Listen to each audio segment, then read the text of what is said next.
Tastes like a Coke. We nailed it! Coke Zero Sugar. Have they nailed it? Sounds like they really nailed it, huh? Nailed it. And that's when you said...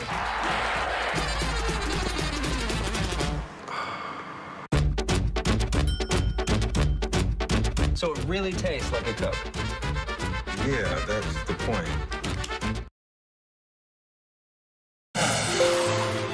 This TSN post-game show is brought to you by Alfa Romeo Stelvio, an Italian sports utility vehicle that drives as good as it looks.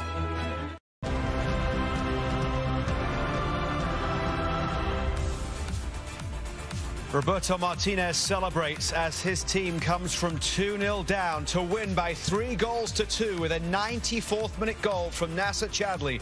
Here is the Belgian boss. Well, coach, it was first the nightmare and now the dream. Well, that's what happens in the World Cup. I think you get pushed in games. You have to congratulate Japan. I thought they were the perfect game.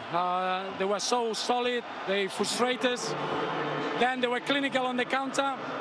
And then all of a sudden it's a test of character, it's a test of the team. And you have to see the reaction of the subs coming on, the reaction of everyone wanting to get back into the side. And just to win the game 3-2 in a World Cup within 90 minutes, I think it tells you everything about this group of players. Negative things in this match, of course, but at the end, this end could help the team for the next round. Of course, but no negative things, believe me. Today, it was about getting through, and we did that. Today is a day to be very, very proud of this group of players. Everyone in Belgium, this is for them.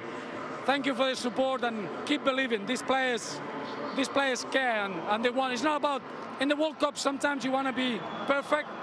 In football, and especially in knockout phase, it's about getting through and about winning. And the boys showed an incredible winning mentality today.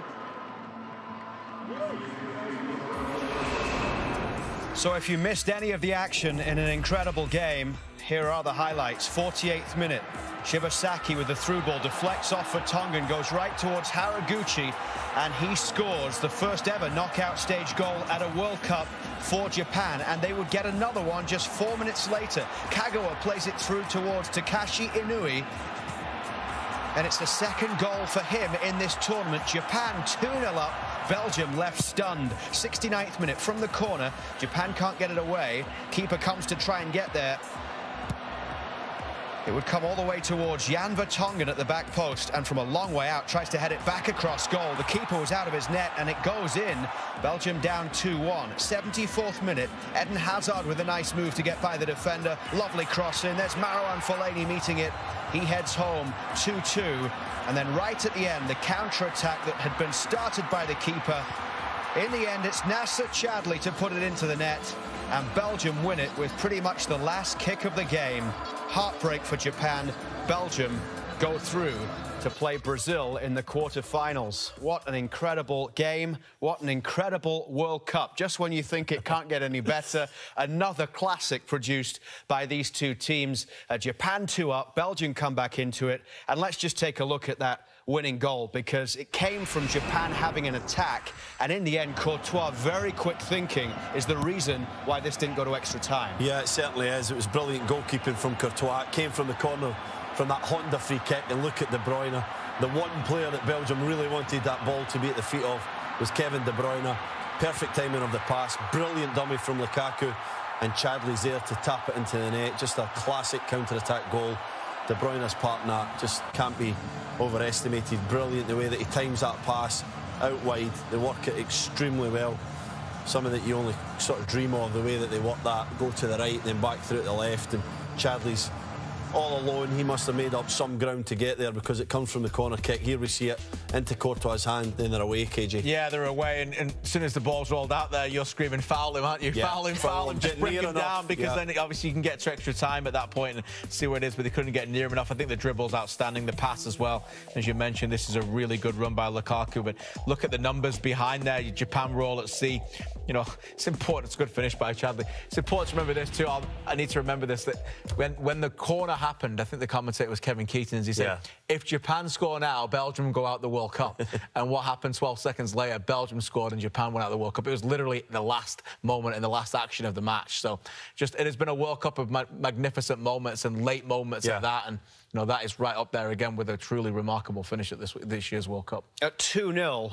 With Japan in front there, you wondered if Belgium had got what it takes to be able to get back into this one. As it happens, the goalkeeper gave him a bit of an assist in this, didn't it, to let him back in? Yeah, Kawashima comes for a ball. First and foremost, he shouldn't come for I'm not sure to come into bodies there. If he does, he has to come and get a stronger punch in it. And then they're all at sea. I don't like Sakai's reaction there. He should maybe challenge Vertonghen. Looks a little bit scared. And this is just a speculative header from Jan Vertonghen just to the back post. I think he's trying to put it back into the box. They understood at this point that they had a far superior aerial advantage to Japan, and he tries to put it into the air, and Kawashima ends up too far at his near post. He's scrambling across there, KJ.